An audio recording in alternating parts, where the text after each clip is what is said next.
हमारा टॉपिक है BRICS. Okay, तो सबसे पहले हम बात करते हैं कि हम ब्रिक्स को यूज़ कहाँ करते हैं।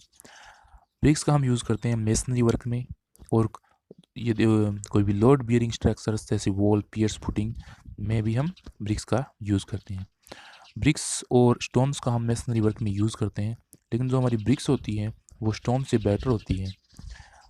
जैसे ब्रिक्स है, उनकी फायर रेजिस्टेंस ज़्यादा होता है, इनको लेस मोर्टार रिक्वायर्ड होता है और लेस स्किल्ड लेबर रिक्वायर्ड होती है, और हम ब्रिक्स का यूज़ करके ज़्यादा स्पेस का सेविंग कर सकते हैं।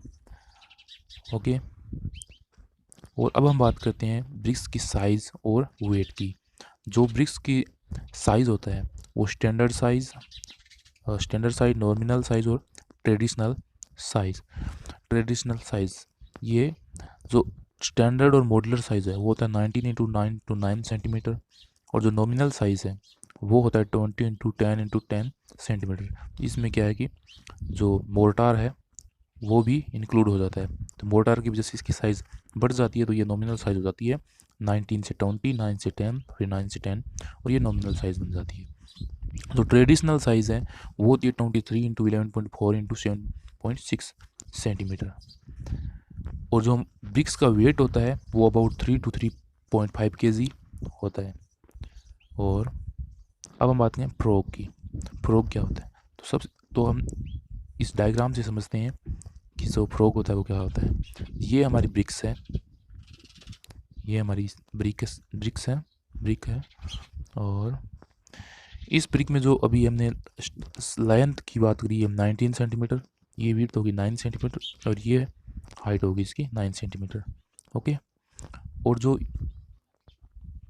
ये होता है, ये इसको बोलते हैं फ्रॉग। ये डिप्रेशन होता है फेसिंग साइड के ब्रिक के, तो इसको बोलते हैं फ्रॉग।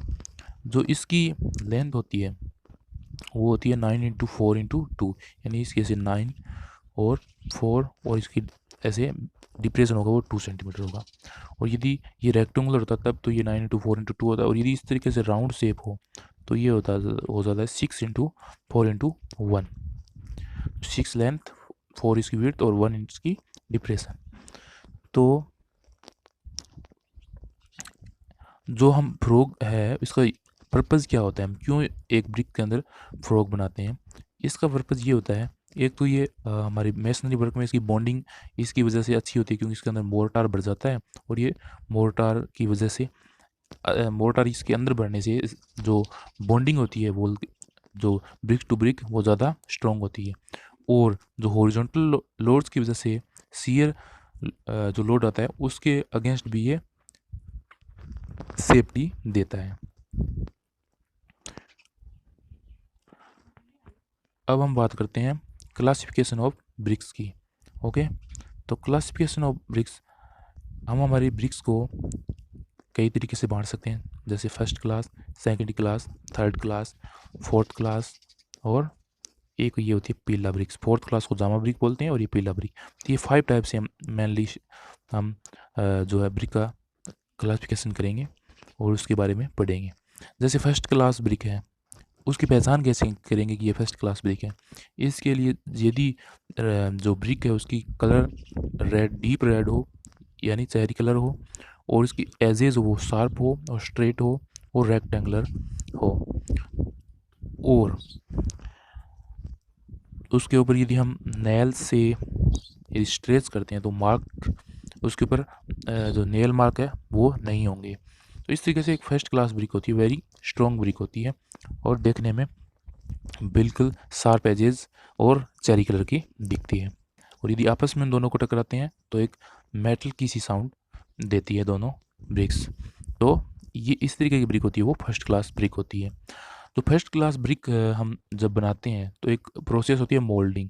उसमें क्या करते हैं, ब्रिक्स को बनाने के लिए जो क्ले होती है, प्रिपेयर्ड क्ले, उसको एक मोल्ड में डालते हैं और ब्रिक का शेप देते हैं, तो वो होता है मोल्डिंग। तो मोल्डिंग करते हैं, उसमें एक टाइप होता है टेबल मोल्डिंग, तो इसको टेबल पे मोल्ड करते हैं। फर्स्ट क्लास ब्रिक तब बनती है जब इसकी मोल्डिंग हो टेबल के ऊपर और उसकी बर्निंग हो किल्न के अंदर, तो हमें जो ब्रिक्स मिलती हैं वो फर्स्ट क्लास ब्रिक्स मिलती हैं, और जिनकी स्ट्रेंथ होती है वो ग्रेटर दैन 10.5 न्यूटन पर mm स्क्वायर होती है। ओके, और जो यदि इसको वाटर में रखा जाए 24 आवर के लिए तो ये 20% से ज़्यादा वाटर अब्जॉर्ब नहीं करेगी। तो ये हो गया वाटर अब्जॉर्प्शन। और इसको यूज़ कहाँ करते हैं हम फर्स्ट क्लास ब्रिक को? ये करते हैं पॉइंटिंग वर्क में, फेस वर्क में और फ्लोरिंग में। ओके, अब हम बात करें सेकंड क्लास ब्रिक की। सेकंड क्लास ब्रिक होती है वो अपीयरेंस है वो एज फर्स्ट क्लास होता है, फर्स्ट क्लास ब्रिक की तरह ही होता है, लेकिन इसके अंदर थोड़े स्मॉल क्रैक्स है वो अलाउ होते हैं। उसमें बिल्कुल भी अलाउ नहीं होते फर्स्ट क्लास के अंदर स्मॉल क्रैक्स, लेकिन इसमें थोड़े बहुत स्मॉल क्रैक्स है वो अलाउ है। और जो इसकी जो मोल्डिंग करते हैं वो ग्राउंड पे ही करते हैं। जो हम सेकंड क्लास ब्रिक्स बनती है उनकी मोल्डिंग है वो ग्राउंड पे हुई होती है और उनकी बर्निंग है वो किल्न में होती है।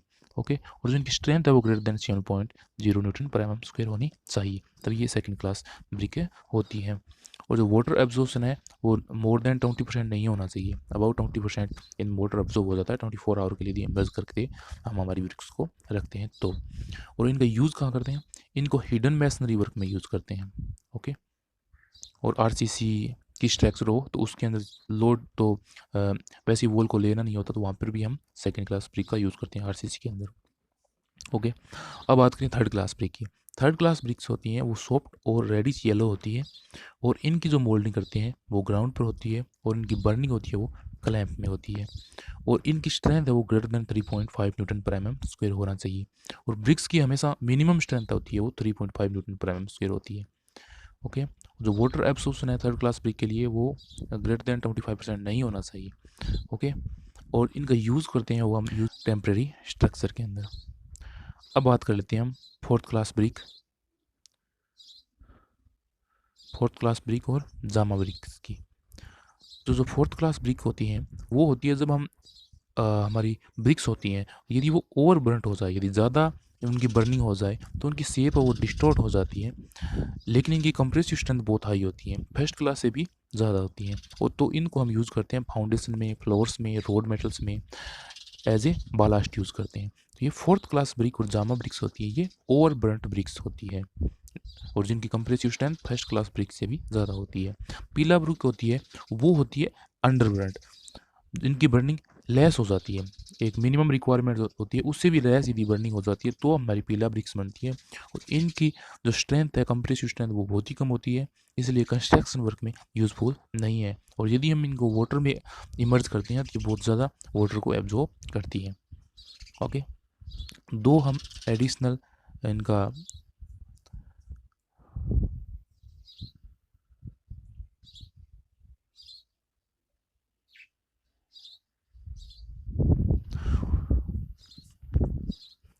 दो हम एडिशनल क्लासिफिकेशन भी करते हैं, ए ग्रेड ब्रिक्स और ए ग्रेड ब्रिक्स।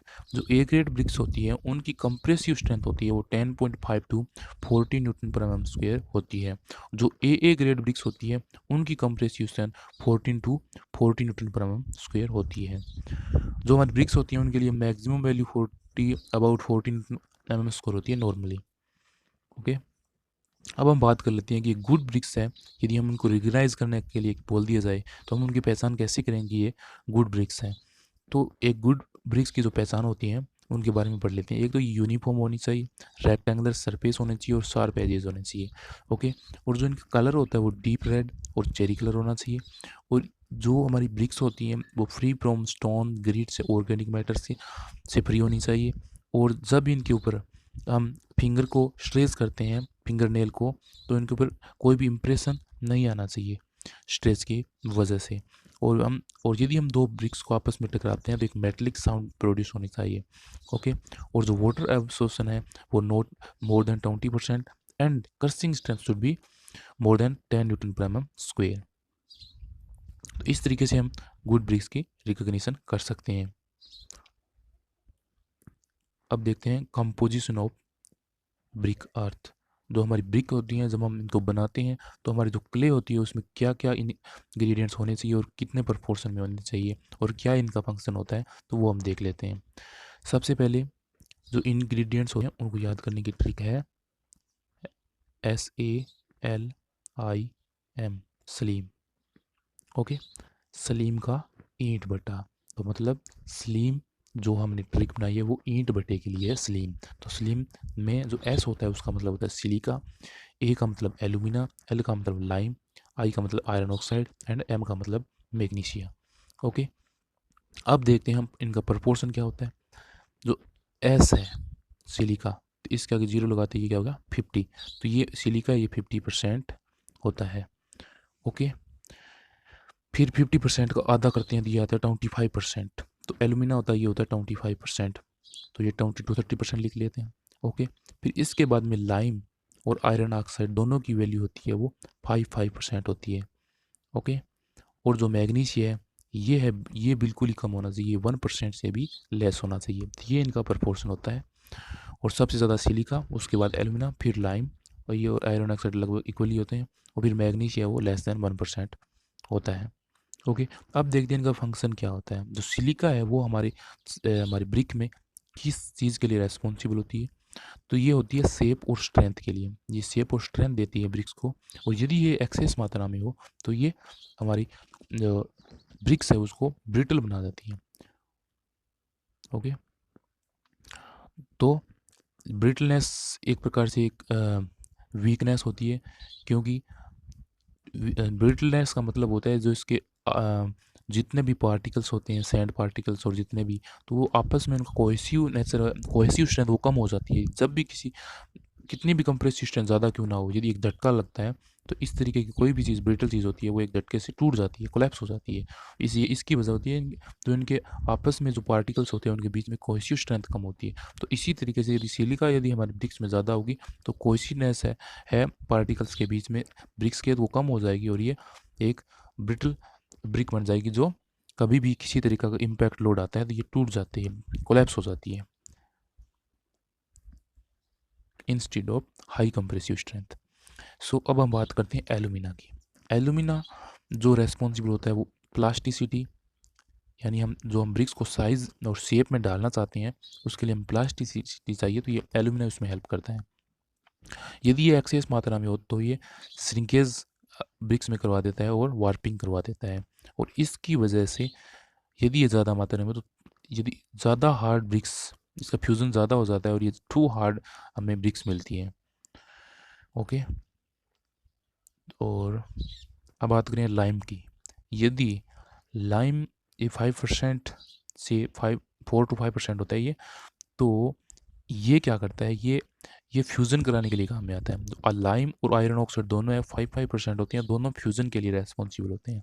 ओके, और जो लाइम है ये सिनकेज को रोकता है, यदि ये एक्सेस मात्रा में हो तो ब्रिक्स का जो शेप है वो लॉस हो जाता है, जो रेक्टेंगुलर और शार्प एज्ड ब्रिक्स हमें नहीं मिलेगी।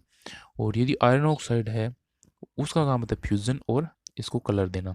अब जो आयरन ऑक्साइड की वजह से इसके अंदर रेड कलर आता है, और यदि इसकी ऑक्साइड्स की जो वैल्यूज़ है उसके वेरी करने के हिसाब से येलो टू रेड इनका कलर भी वेरी होता है। जो मैग्नीशिया ये येलो टिंट है, ये ब्रिक्स में देता है और ये श्रिंकेज को डिक्रीज करता है। अब जैसे हम बात करते हैं कलर की, द ऑक्साइड ऑफ मैग्नीशिया और फेरस है, यदि इनकी मात्रा लेस होती है तो ये येलो कलर की ब्रिक होती है, यदि ये प्रॉपर मात्रा में हो तो ये रेड कलर का होता है, यदि इसकी क्वांटिटी मोर हो तो ये ब्लू और ब्लैक ब्रिक्स हमें मिलती है।